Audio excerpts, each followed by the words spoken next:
Obserwując w ostatnich dniach pojawiające się w internecie recenzje Apple Watch 10, można zauważyć pewne rozczarowanie tą premierą. Krótko mówiąc, większość spodziewała się bardziej znaczących zmian, jakiejś jubileuszowej rewolucji, zaskoczenia z okazji 10. edycji zegarka. To się nie wydarzyło. Czy w takim razie ten zegarek warty jest zainteresowania? Zobaczcie z nami, czy nadaje się do uprawiania sportu, treningów i ćwiczeń. Witajcie na kanale Sportowe Testy. Zaczniemy z grubej rury, od kwestii najbardziej kontrowersyjnej dla osób uprawiających sport – czasu pracy na baterii.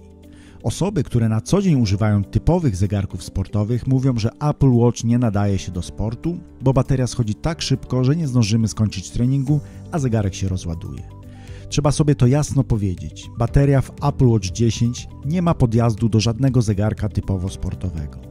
Apple Watch 10 i wcześniejsze generacje niezmiennie trzeba ładować codziennie, bez względu na to, ile trenujesz.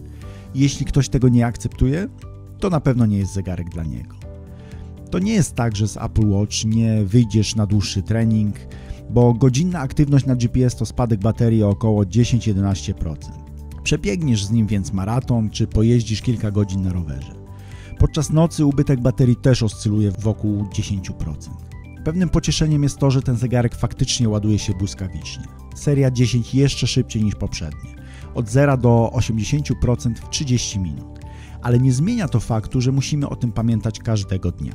Możemy się zaopatrzyć też w różnego rodzaju przenośne ładowarki, które pozwolą nam doładować zegarek w sytuacjach awaryjnych, jednak jeśli rozważasz zakup Apple Watch, musisz sobie odpowiedzieć na pytanie, czy będzie Ci odpowiadało ładowanie go codziennie. Jeśli tak, to dalej będzie już tylko lepiej. Bo Apple Watch 10, szczególnie wersja z LTE, to samodzielne urządzenie. Miniaturowy telefon na ręku, który może nam pomagać i ułatwiać wiele codziennych czynności. Możemy przez niego prowadzić rozmowy, słuchać muzyki, w wersji 10 nawet bez słuchawek, wysyłać SMS-y, otrzymywać powiadomienia czy używać do płatności. I działa to wszystko bardzo płynnie i niezawodnie. Apple Watch jest wpisany w ekosystem Apple'a i dopełnia go. Mając na ręce zegarek, możemy odblokować MacBooka, sterować aparatem iPhone'a, rozpocząć pisanie maila na jednym urządzeniu, a skończyć na innym.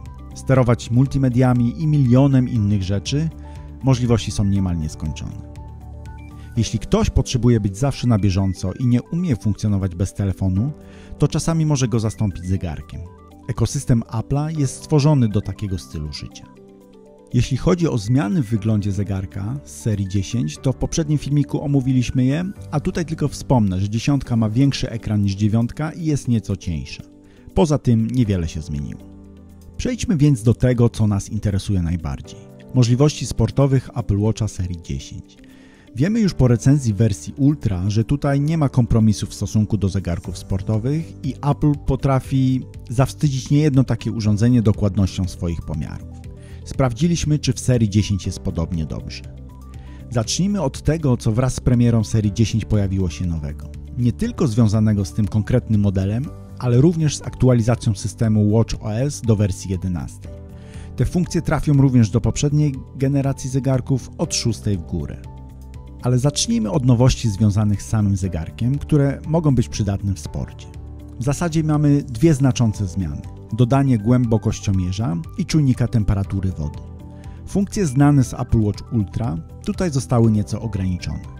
Głębokościomierz z możliwością zanurzenia do nawet 40 metrów w wersji Ultra tutaj oferuje tylko pomiary do 6 metrów, co eliminuje ten zegarek jako wspomagający nurkowanie z akwalungiem. Możemy go używać do snorkelingu, idealne rozwiązanie do korzystania podczas wakacyjnych podróży. Niestety tutaj jest pewne ograniczenie. Jeśli chcemy na bieżąco nurkować i sprawdzać głębokość, to możemy to robić za pomocą wbudowanej aplikacji Głębokość. Uruchamia się ona automatycznie po zanurzeniu zegarka w wodzie. Jednak jeśli chcielibyśmy tę aktywność zarejestrować, musimy skorzystać z płatnej aplikacji Oceanic. Niemniej jednak działa to bardzo fajnie. Precyzja pomiarów jest dokładna, aplikacja działa płynnie i szybko reaguje. Warto tutaj jeszcze wspomnieć o kolejnej nowej funkcjonalności, może nie sportowej, co związanej bardziej ze zdrowiem, czyli możliwość wykrywania bezdechu sennego. Nie mieliśmy okazji sprawdzić, czy działa dobrze, bo nie mieliśmy pod ręką osoby z tymi dolegliwościami, ale pojawienie się tej funkcji pokazuje, że Apple chce być kojarzony również z funkcjami przydatnymi dla starszych odbiorców. Wystarczy wspomnieć chociażby o możliwościach nowych AirPodsów Pro, słuchawek, które mają funkcję wspomagania słuchu. Pozostając jeszcze chwilę w kręgu nowych funkcjonalności zdrowotnych i przechodząc do nowości wprowadzonych przy aktualizacji systemu, to warto wspomnieć o nowej aplikacji Parametry życiowe. W jednym miejscu mamy informacje o istotnych parametrach, które Apple Watch monitoruje podczas snu i powiadamia nas, czy są typowe i w normie, czy coś powinno nas zaniepokoić. Te dane to tętno, częstość oddechów, temperatura nadgarstka, poziom tlenu we krwi czy długość snu. Na pewno zebranie tych danych w jednym miejscu pozwala szybkim rzutem oka zerknąć, czy nasze parametry są właściwe. Podobnie jest z funkcją obciążenia treningowego, które po raz pierwszy pojawia się w Apple Watchu. Funkcja znana z zegarków sportowych. Niestety testowaliśmy zegarek zbyt krótko, żeby zobaczyć, jak działa. Obciążenie treningowe jest zestawiane z aktywnościami z ostatnich 28 dni. Następnie klasyfikuje aktywność danego dnia jako poniżej lub powyżej naszej normy. Co jeszcze mamy nowego? To strukturalne treningi pływackie. Możemy wybrać spośród kilku propozycji. Komunikaty są wyświetlane na bieżąco podczas pływania. Wybrany trening automatycznie dostosowuje się też do długości basenu. Sprawdzałem to na basenie 50-metrowym i poszczególne wskazówki zostały tak przeliczone, że spokojnie mogłem z nich skorzystać. Będąc przy pływaniu, warto wspomnieć, że dotyk w zegarku całkiem dobrze radzi sobie w pływackim otoczeniu. Po włączeniu aktywności pływanie, ekran automatycznie się blokuje, jednak jeśli w międzyczasie chcemy coś zmienić, spokojnie da się to zrobić dotykiem po jego odblokowaniu. Ekran nie szaleje i nie przełącza się samoczynnie, co potrafi dziać się podczas biegania, kiedy spocona bluza lapuje co kilka sekund, ocierając się o ekran. Parametry, jakie podczas pływania są monitorowane, to dystans, rozpoznawanie stylu pływackiego, tempo i tętno. Tętno w wodzie rejestruje bardzo przyzwoicie. Zobaczcie na ten wykres.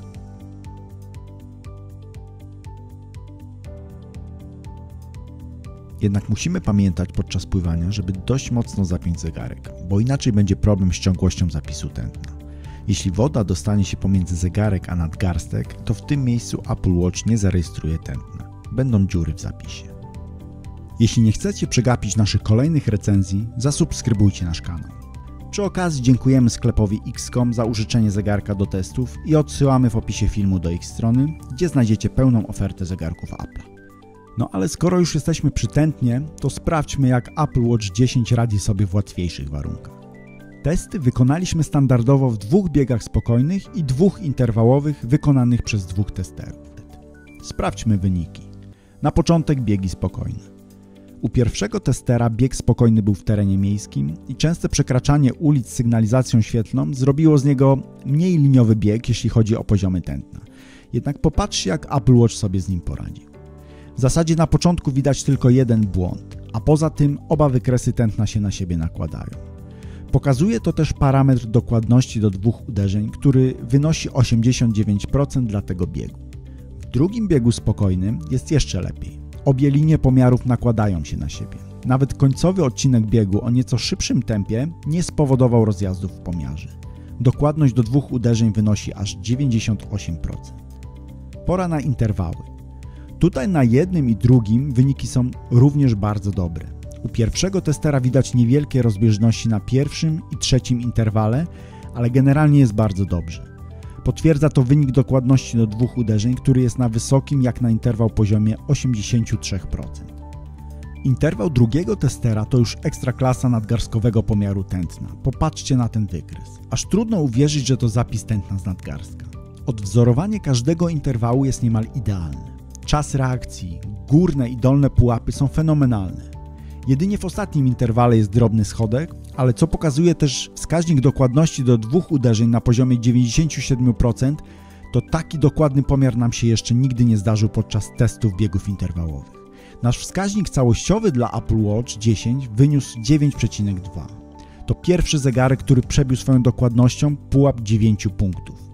Patrząc na top 5 najdokładniejszych zegarków w naszych testach, Apple Watch 10 zajmuje w nim pierwsze miejsce, zostawiając w tyle zegarki sportowe. Mamy rewelacyjne tętno. Zobaczmy teraz, jak rysuje ślad GPS. Apple Watch 10 ma i tryb Multi-GNS i podwójną częstotliwość, czyli moduł z największą dokładnością. Przetestowaliśmy ślad w różnych warunkach, gęstej zabudowy miejskiej, lesie czy podczas pływania w wodach otwartych. Popatrzcie, jak to wygląda. Na początek ślad w mieście. Dla porównania zestawiliśmy go ze śladem Enduro 3 od Garmina. Zobaczcie, jak zbieżne są to ślady. Apple Watch odwzorowuje ślad bardzo dokładnie, nie ścina zakrętów, prowadzi zgodnie ze śladem faktycznym. Podwójna częstotliwość GPS powoduje, że do śladu podczas biegania w mieście nie można się przyczepić. Nawet fragmenty, gdzie zmienialiśmy trasę i zawracaliśmy, są odwzorowane bardzo dokładnie. W lesie też jest dobrze, choć tutaj widać pewne ścięcia zakrętów w niektórych miejscach. Ale to są różnice kilku metrów. Podobnie w trakcie pływania w wodach otwartych. Ślad jest bardzo blisko rzeczywistego, który zmierzyliśmy zegarkiem przypiętym do bojki asekuracyjnej. Podsumowując, GPS w Apple Watch 10 jest topowy. Odwzorowuje ślad bardzo dobrze, reaguje szybko na zmianę tempa biegu, robi wszystko jak trzeba. Ok, podstawowe pomiary mamy najwyższej klasy. Co może jednak przeszkadzać osobom o większych wymaganiach treningowych, to sama aplikacja wbudowana w zegarek, która jest dosyć podstawowa. Ma ona możliwość pewnej personalizacji, ale tylko w obrębie istniejącej struktury możemy zmieniać wyświetlane dane. Ich układ jest niezmienny. Jednak to nie jest dużym problemem w Apple Watch, bo jeśli mamy większe potrzeby, możemy skorzystać z rozwiązań innych dostawców. Tutaj jeden z przykładów aplikacji bardziej zaawansowanej, gdzie mamy pełną możliwość konfiguracji ustawionych pól danych, wgrywania tras i tym podobnych rzeczy. Więc możliwość korzystania z różnych rozwiązań dotyczących aplikacji treningowych, nie tylko tych proponowanych przez Apple, to bez wątpienia zaleta Apple Watcha i jego przewaga nad zegarkami sportowymi, które takich możliwości nie mają. W Apple Watch mamy też pewne możliwości nawigacyjne. Pierwsze związane z aplikacją Mapa, gdzie możemy wskazać miejsce, do którego zegarek będzie nas prowadził. Działa to podobnie jak w telefonie, ale jest wygodniejsze, bo nie musimy chodzić z nim w ręku, tylko mamy podgląd mapy na zegarku i tam otrzymujemy wskazówki kierunkowe. Mapę możemy zapisać offline i korzystać z niej nawet bez dostępu do internetu. Podczas sportu z kolei nawigacja nie jest wbudowana w aplikację Trening, ale możemy skorzystać z aplikacji dostępnych w App Store. Tutaj przykładowa, gdzie po wcześniejszym wgraniu śladu GPX wyświetla się ona na ekranie z treningiem i możemy podążać zgodnie z wytyczoną trasą.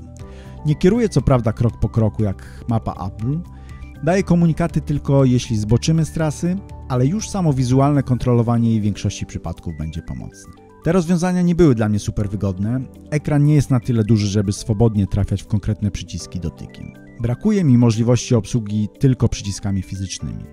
Nawigacja samym dotykiem jest trochę męcząca na takiej powierzchni. Jak widać, Apple Watch w sporcie potrafi dużo. Jednak w dalszym ciągu będzie raczej wystarczający dla osób, które lubią sobie rejestrować aktywność, ale nie mają zbyt wygórowanych potrzeb. Bo Apple Watch teoretycznie ma niemal wszystko, ale czasami wymaga to więcej zachodu, pewnej ekwilibrystyki, żeby coś włączyć, zmienić lub zmodyfikować.